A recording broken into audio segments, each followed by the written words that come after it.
الحمدللہ والصلاۃ علی اہلہا۔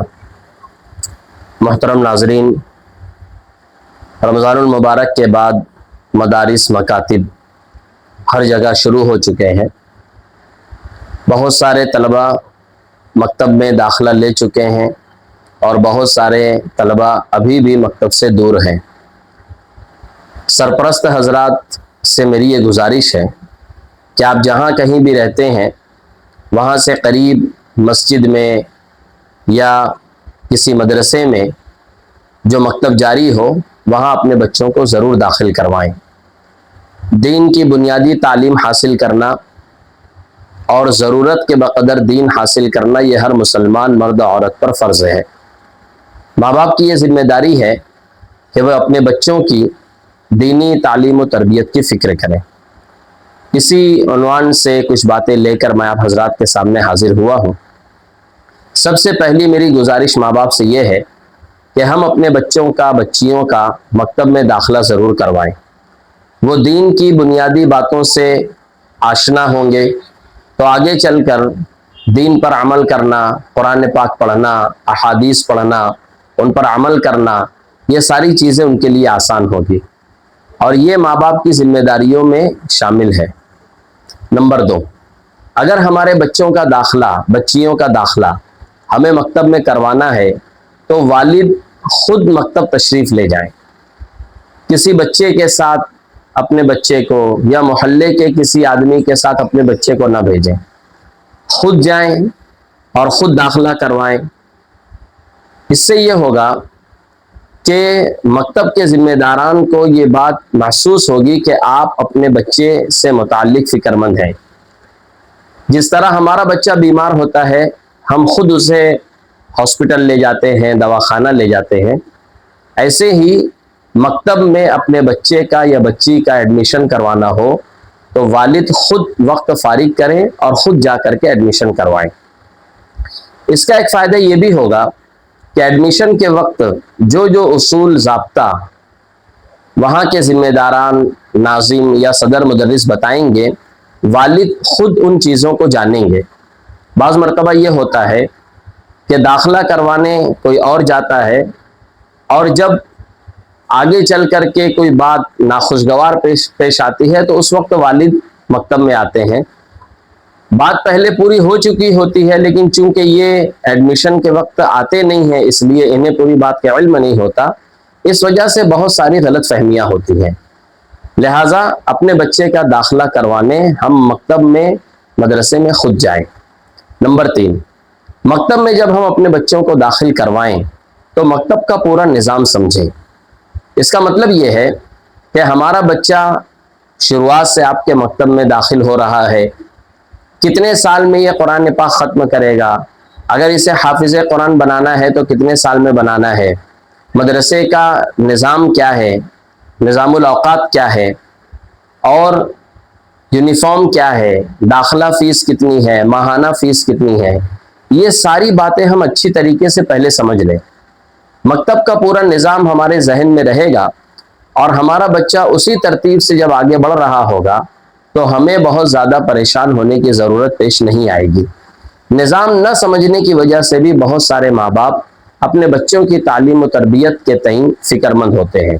اس لیے جب ایڈمیشن کے لیے جائیں تو مکتب کا پورا نظام سمجھیں۔ نمبر 4، تعلیم و تربیت کے حوالے سے اساتذہ پر اعتماد کریں۔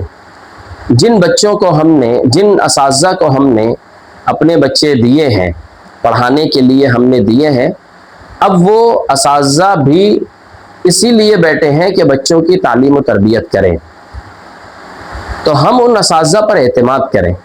بعض مرتبہ بچے کی تربیت کے لیے استاذ کبھی بچے کو ڈانٹتا ہے، کبھی اسے اس کی عمر کے لحاظ سے ہلکی پھلکی سزا دیتا ہے۔ ہماری طرف سے اساتذہ کے لیے یہ اجازت ہونی چاہیے کہ تعلیم و تربیت کے لحاظ سے آپ کو جو مناسب لگے آپ وہ کام کریں۔ میں بالکل یہ کہنا نہیں چاہتا کہ بہت زیادہ مارنے کی اجازت دے دی جائے، بچوں کی عمر کا لحاظ کیے بغیر اور چھوٹی سی غلطی پر بہت زیادہ پٹائی کی اجازت دے دی جائے، میں اس کا قائل نہیں ہوں۔ لیکن یہ بھی نہ ہو کہ ہم نے اپنے بچے مکتب میں داخل کیے، استاذ کو دیے، اور ہم یہ بول رہے ہیں کہ آپ ہمارے بچے کے اوپر تیکھی نظر بھی نہ رکھیں اور کوئی جملہ بھی آپ ایسا نہ بولیں. آپ بھی ماں باپ ہیں، آپ بھی کبھی کبھی اپنے بچوں کی تربیت کے لیے انہیں ہلکی پھلکی سزا دیتے ہیں. استاذ کا درجہ بھی باپ کا ہوتا ہے، اسے بھی یہ اجازت دی جانی چاہیے اور یہ بھروسہ کرنا چاہیے کہ یہ ہمارے بچوں کی تعلیم و تربیت کے ذمہ دار ہیں. یہ جو کچھ بھی تعلیم و تربیت کے تئیں کریں گے بہتر ہی کریں گے. نمبر 5، اپنے بچوں کا گھر پر جائزہ لیں. بچہ ہمارا مکتب میں گیا ہے تو جب وہ گھر پر آئے تو ہم اس سے پوچھیں کہ تم نے گھر پر کیا پڑھا. بچے کی تربیت کے لیے ماں باپ کا ساتھ اور تعاون بہت ضروری ہے. جب ہم اس طرح کریں گے تو بچے کو یہ احساس ہوگا کہ میرے ماں باپ کو میری فکر ہے. اس کا ایک فائدہ یہ بھی ہوگا کہ بچہ غیر حاضری سے پرہیز کرے گا. اسے معلوم ہے کہ جب میں گھر پر واپس جاؤں گا تو میرے والد میری والدہ مجھ سے پوچھیں گی کہ آج مکتب میں کیا پڑھایا گیا، سناؤ. جب بچے کو یہ معلوم ہوگا تو وہ مکتب پابندی سے جائے گا. ورنہ ہوتا یہ ہے کہ والد کو، والدہ کو، کسی کو علم نہیں ہوتا کہ ان کا بچہ مکتب میں کیا پڑھ رہا ہے. وہ یہ سمجھتے ہیں کہ ہم نے مکتب میں اسے بھیج دیا ہے، مدرسے میں اسے بھیج دیا ہے، وہ جا رہا ہے، آ رہا ہے. لیکن بہت سی مرتبہ ایسا ہوتا ہے کہ بچہ مکتب کے لیے گھر سے نکلتا ہے لیکن وہ مکتب نہیں پہنچتا، مدرسہ نہیں پہنچتا، وہ کہیں اور اپنا وقت ضائع کر رہا ہوتا ہے. جب ہم گھر پر جائزہ لیں گے، اس کی جائزہ کاپی دیکھیں گے تو ہمیں احساس ہوگا کہ آج ہمارے بچے نے کچھ پڑھا یا کچھ نہیں پڑھا. اس کا ایک فائدہ یہ بھی ہوگا کہ مکتب میں جو دعائیں بچوں کو یاد کرائی جاتی ہے، بعض مرتبہ سرپرستوں کو بھی وہ دعائیں یاد نہیں رہتی. جب ہم سنیں گے تو وہ دعائیں ہمیں بھی یاد ہوگی. بہت ساری اسلامی معلومات ایسی ہیں جو بچوں کو بتائی جاتی ہیں اور وہ ہمیں پتہ نہیں ہوتی. جب ہم بچوں سے سنیں گے تو ہمیں بھی وہ چیزیں یاد ہوں گی. اس کا ایک فائدہ یہ بھی ہوگا کہ مکتب میں جو دعائیں بچے کو سکھائی جا رہی ہیں، مثلا کھانا کھانے کی دعا، کھانا کھانے کے بعد کی دعا، سونے کی دعا، سو کر اٹھنے کی دعا، بہت ساری دعائیں بچوں کو سکھائی جاتی ہیں. لیکن وہ دعائیں بچہ صرف یاد کرتا ہے، ان دعاؤں پر عمل جو ہوگا وہ گھر پر ہوگا. اس لیے کہ بچہ کھانا گھر پر کھا رہا ہے، بچہ آرام گھر پر کر رہا ہے، تو گھر پر ان دعاؤں پر عمل ہو رہا ہے یا نہیں ہو رہا ہے، یہ چیز ماں باپ دیکھیں گے. استاذ تو گھر پر آئے گا نہیں، استاذ تو کھانا کھلائے گا نہیں. یہ گھر پر جائزہ لینے سے فائدہ یہ ہوگا کہ مکتب میں جو علم اس کو حاصل ہو رہا ہے اس علم پر عمل گھر پر ہوگا. تو بچے کی تربیت علم و عمل سے مل کر کے ہوتی ہے. یہ ایک بہت بڑا مسئلہ ہمارے ساتھ ہے کہ بچوں کی تعلیمی اعتبار سے پرورش تو ہو جاتی ہے لیکن تربیت کا جہاں معاملہ آتا ہے وہاں تربیت میں اس لائن سے کمی رہتی ہے. اور پھر بہت سارے لوگ اس بات پر اعتراض کرتے ہیں کہ مکتب میں پڑھ رہے ہیں اور تربیت نہیں ہے، مکتب میں پڑھ رہے ہیں اور ان کے اخلاق درست نہیں ہیں. تو ہمیں یہ دیکھنا چاہیے کہ ہمارا بچہ مکتب میں کتنا وقت دے رہا ہے اور گھر پر کتنا وقت دے رہا ہے. ہم اپنے بچے کے لباس کے بارے میں فکر کریں. تربیت کے اعتبار سے ہم دیکھیں کہ ہمارا بچہ مکتب کے علاوہ جو اوقات گزار رہا ہے وہ کن جگہوں پر وقت گزار رہا ہے. تو گھر پر جو جائزہ لینے کی بات ہے اس جائزہ لینے کے نتیجے میں ہمارے بچے کی تربیت ہوگی اور مکتب میں، مدرسے میں جو سکھایا جا رہا ہے، جو پڑھایا جا رہا ہے اس پر عمل ہوگا. اس علم و عمل کے کمبینیشن سے ہمارے بچے کی تربیت ہوگی. اس لیے ماں باپ سے میری یہ گزارش ہے کہ ہم گھر پر بچے کا جائزہ لیں اور دیکھیں کہ جو دعائیں اسے یاد ہیں عمل میں بھی وہ دعائیں اس کی ہے یا نہیں ہے. جو دعائیں حضور پاک صلی اللہ علیہ وسلم سے منقول ہیں وہ دعائیں قبولیت کا راستہ دیکھی ہوئی ہیں. ان دعاؤں میں نور ہے، ان دعاؤں میں تربیت کے پہلو ہیں. جب ہمارے بچے گھر پر ان دعاؤں کا اہتمام کریں گے اور ماں باپ اس بات کی فکر کریں گے تو ہمارے بچوں کی تربیت ہوگی. نمبر 6، کبھی کبھی سرپرستوں کو مکتب میں جانا چاہیے. ہمارا بچہ جس تعلیم گاہ میں پڑھ رہا ہے وہاں جانا چاہیے، ان کے استاد سے ملنا چاہیے. بچے کی تعلیمی کیفیت کے بارے میں بات چیت کرنی چاہیے، بچے کی حاضری کے بارے میں بات چیت کرنی چاہیے۔ میں آپ کو یقین کے ساتھ کہہ سکتا ہوں جب ہم اس پر عمل کریں گے تو ہمیں یہ بات سمجھ میں آئے گی کہ ہم تو یہ سمجھ رہے تھے کہ ہمارا بچہ روزانہ مکتب جا رہا ہے، روزانہ مدرسہ جا رہا ہے، لیکن بچہ بعض مرتبہ مہینوں ہو جاتے وہ مکتب نہیں آتا۔ سرپرستوں سے رابطہ کیا جاتا ہے تو سرپرست حضرات مصروفیت کی وجہ سے یا کسی اور وجہ سے فون نہیں اٹھاتے، مدرسے میں آنے کی زحمت نہیں کرتے۔ بچے کے لیے ایک بہت خطرناک پہلو یہ سامنے آ جاتا ہے، وہ یہ سمجھ لیتا ہے کہ میرے ماں باپ کو میری فکر نہیں ہے۔ جب ہم خود مکتب میں حاضر ہوں گے، 2 ہفتے میں 1 مرتبہ جائیں، 3 ہفتے میں 1 مرتبہ جائیں، جب ہم جائیں گے اس کے استاد سے ملیں گے، اس کی تعلیمی کیفیت، اس کی حاضری غیر حاضری سے متعلق بات چیت کریں گے تو ہمارا بچہ یہ جانے گا کہ میرے والد کو میری فکر ہے۔ اور جب بچہ یہ بات جان لے گا تو مکتب کے نام پر دوسری جگہ جانے کا ارادہ بھی نہیں کرے گا، دوسری جگہ جانے کا ارادہ بھی نہیں کرے گا۔ اس لیے سرپرست حضرات اس بات کی فکر کریں۔ اس کا ایک فائدہ یہ بھی ہوگا کہ جو استاذ اس بچے کو پڑھا رہے ہیں وہ استاذ بھی الرٹ رہیں گے کہ یہ وہ بچہ ہے جس کے والد مکتب میں آتے ہیں۔ آج اگر میں نے اس کا سبق نہیں سنا، 2-4 روز اگر میں نے اس کا سبق نہیں سنا تو اس کے والد آئیں گے اور مجھ سے پوچھیں گے کہ میرے بچے کا سبق آگے کیوں نہیں بڑھا۔ جب ہم اپنے بچے کی فکر کریں گے تو استاذ بھی ہمارے بچے کی فکر کرے گا۔ ہم خود اگر اپنے بچے کی فکر نہیں کریں گے تو دنیا ہمارے بچوں کی فکر نہیں کرے گی۔ اس لیے سرپرستوں سے گزارش ہے کہ وقتاً فوقتاً مکتب میں حاضر ہو۔ نمبر 7، ہم خود اپنے بچے کی تربیت کی فکر کریں۔ تربیت 1-2 دن میں ہو جانے والی چیز نہیں ہے، کچھ عمر کا تقاضا ہوتا ہے، کچھ ماحول کے اثرات ہوتے ہیں، کچھ گھریلو ماحول ایسا ہوتا ہے جس کی وجہ سے بچے کی تربیت نہیں ہو پاتی۔ ہم اگر یہ چاہتے ہیں کہ ہمارا بچہ تربیت یافتہ بنے تو ہمیں خود تربیت یافتہ ہونا پڑے گا۔ ہم یہ چاہتے ہیں کہ ہمارا بچہ نمازی بنے، ہمیں خود نمازی بننا پڑے گا۔ اگر ہم نماز نہ پڑھیں، ماں باپ نماز نہ پڑھیں اور بچے سے کہیں نماز پڑھ تو کبھی بھی اس کا اثر بچے کے اوپر نہیں ہوگا۔ اس لیے تربیت ایک لمبا پروسیس ہے۔ ہم علماء سے ملیں، اس کے استاد سے ملیں، اس مدرسے کے ناظم سے ملیں، ان کے صدر مدرس سے ملیں اور پوچھیں کہ ہم اپنے بچے کی تربیت کس طرح کریں۔ بچے کی تعلیم و تربیت کی اصل ذمہ داری ماں باپ کی ہے، اصل ذمہ داری ماں باپ کی ہے۔ یہ تو مکتب اور مدرسے کے جو لوگ ہیں اگر وہ اس پر کچھ محنت کر رہے ہیں تو وہ ہمارے محسن ہیں، ورنہ اصل تربیت کی تعلیم کی ذمہ داری ماں باپ کی ہے۔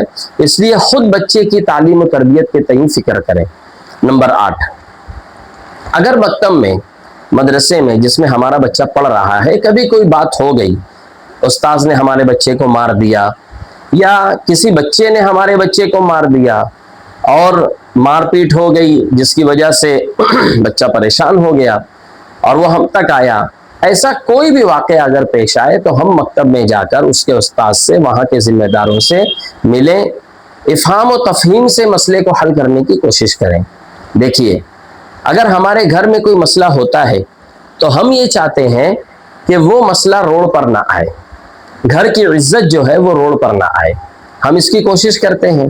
آپ یقین جانیے ہمارے گھروں کی جو عزت ہے اس سے زیادہ عزت کے قابل یہ مدارس ہیں، یہ مکاتب ہیں، کیونکہ یہاں اللہ اس کے رسول صلی اللہ علیہ وسلم کی باتیں ان بچوں کی سکھائی جاتی ہیں جو بچے ہمارے سماج کا مستقبل ہیں۔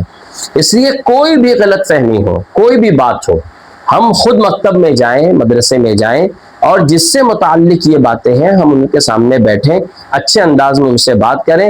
بہت سی مرتبہ غلط فہمیاں ہو جاتی ہیں، بہت سی مرتبہ بچے صحیح واقعہ بیان کرنے سے عاجز ہوتے ہیں، بیان نہیں کر پاتے تو غلط بیانی ہو جاتی ہے جس کی وجہ سے معاملہ الجھ جاتا ہے۔ تو مدرسے کا، مکتب کا کوئی بھی معاملہ ہو، ہم اس معاملے کو روڈ پر لانے سے پرہیز کریں۔ ہمیں یہ بات سمجھنی چاہیے کہ یہ مکاتب دینیہ، مدارس اسلامیہ یہ ایمان کے پاور ہاؤس ہیں، یہاں سے امت کی رگوں میں ایمان سپلائی ہوتا ہے۔ اس کو بے عزت کرنا، سوشل میڈیا پر اور دوسری جگہوں پر چھوٹی سی بات کو بہت بڑا بنا کر کے کسی مکتب کو یا مدرسے کو بدنام کرنا، یہ کسی ایک مکتب یا مدرسے کا نقصان نہیں ہے، یہ امت مسلمہ کا نقصان ہے۔ اس لیے کوئی بھی بات ہو میں یہ بالکل بھی نہیں کہتا کہ مدارس میں غلطیاں نہیں ہوتی، مکاتب میں غلطیاں نہیں ہوتی، میں یہ نہیں کہتا، ہوتی ہیں، لیکن انسان وہاں پر بھی ہیں، پڑھانے والے بھی انسان ہیں، ذمہ داران بھی انسان ہیں، یقیناً غلطیاں ہوتی ہیں۔ اگر ایسی کوئی بات ہو تو ہم اچھے انداز میں، مثبت انداز میں اور افہام و تفہیم کے ساتھ اس مسئلے کو حل کرنے کی کوشش کریں۔ ہمارا بچہ مکتب میں پڑھ رہا ہے، اب اس نے قرآن پاک مکمل کر لیا، الحمدللہ۔ اب اگر اسے ہم حافظ بنانا چاہتے ہیں تو حافظ بنانے سے پہلے چند باتوں کو سمجھ لیں۔ حافظ بنانا، ہر کسی کا حافظ بننا یہ فرض عین نہیں ہے، فرض کفایہ ہے۔ کسی بستی میں اگر کوئی بھی حافظ قرآن نہ ہو تو پوری بستی والے گنہگار ہوں گے، لیکن آج الحمدللہ خصوصاً ہمارے شہر میں یہ حالات تو نہیں ہیں۔ اس کے باوجود، فرض کفایہ ہونے کے باوجود اگر ہم حافظ قرآن بنانا چاہتے ہیں تو یہ بات سمجھ لیں کہ حافظ قرآن بننے کے بعد بچے کی وضاقتہ، اس کا لباس، اس کا چہرہ، اس کے بال، یہ شرعی ہونے چاہیے۔ حافظ قرآن یہ قرآن کا نمائندہ بن جاتا ہے۔ ہوتا یہ ہے کہ سرپرست حضرات اس جوش میں کہ ہمارا بچہ حافظ قرآن بن جائے تو آخرت میں ہمیں یہ انعام ملے گا، یہ فائدہ ملے گا، بچے کو حافظ تو بنا لیتے ہیں، لیکن نہ بچے کی وضاقتہ کا کوئی خیال ہے، نہ بچے کے چہرے کا کوئی خیال ہے۔ بہت سارے حافظ بننے بعد داڑھی منڈا رہے ہیں۔ نہ بچے کے بال کا کوئی خیال ہے، غیر شرعی بال رکھے جا رہے ہیں۔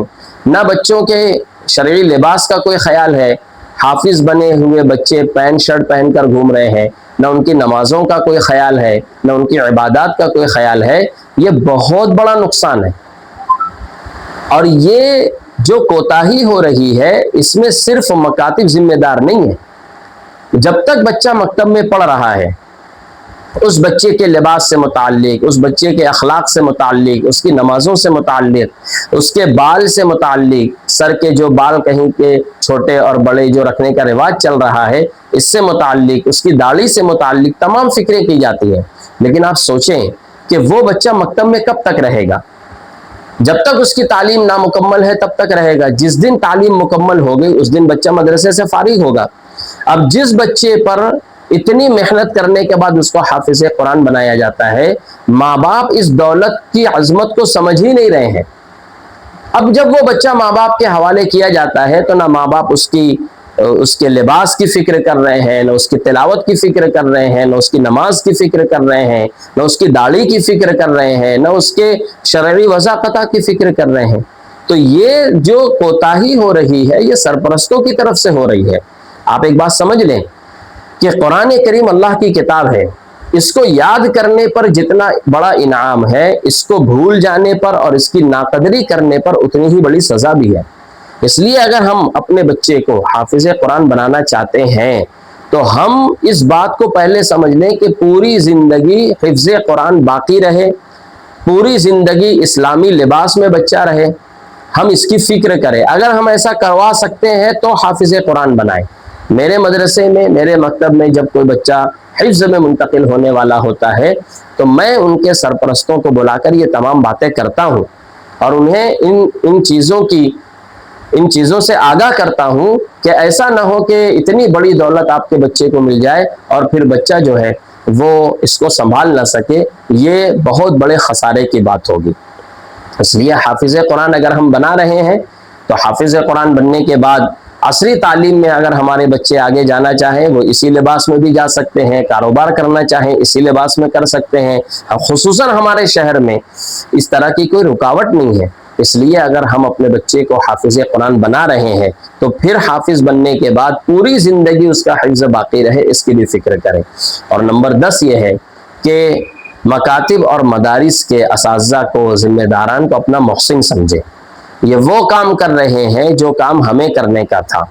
آج اگر یہ بچے دین سے، قرآن سے، اسلام سے، عبادات سے، حقوق سے، والدین کے حقوق سے وابستہ ہو گئے اور یہ بچے تربیت یافتہ ہو گئے تو آئندہ آنے والا سماج تربیت یافتہ بنے گا۔ آج سماج میں جو بھی برائیاں ہیں یہ انسانوں کے اندر موجود برائیاں ہیں، ہم سب اس بات کو محسوس کرتے ہیں۔ آئندہ اگر ہمیں ان برائیوں کو روکنا ہے تو اس کے لیے بہت بہترین حل ایک یہ بھی ہے کہ ابھی جو بچے ہمارے پاس موجود ہیں ان بچوں کی تعلیم و تربیت بہتر طریقے سے کر دی جائے. یہی بچے ہمارے سماج کا مستقبل ہیں. 10 سال بعد 20 سال بعد یہ بچے قوم کے نوجوان بن کر کے سامنے آئیں گے. تو یہ اتنا اہم کام مدارس اور مکاتب والے کر رہے ہیں. اس لیے سرپرست حضرات ان مکاتب کو، ان مدارس کو، ان میں پڑھنے والوں کو، پڑھانے والوں کو، ذمہ داران کو، ان سب کو محبت کی نظر سے دیکھیں. مکتب کا تعاون اپنا تعاون سمجھیں، مدرسے کا تعاون اپنا تعاون سمجھیں، مکتب کا مدرسے کا نقصان اپنا نقصان سمجھیں. اگر یہ مکاتب اور یہ مدارس صحیح نہج پر قائم رہیں گے تو ہماری نسلوں کا ایمان باقی رہے گا. سرپرست حضرات سے میری گزارش ہے کہ ان باتوں پر توجہ دیں. بہت بہت شکریہ.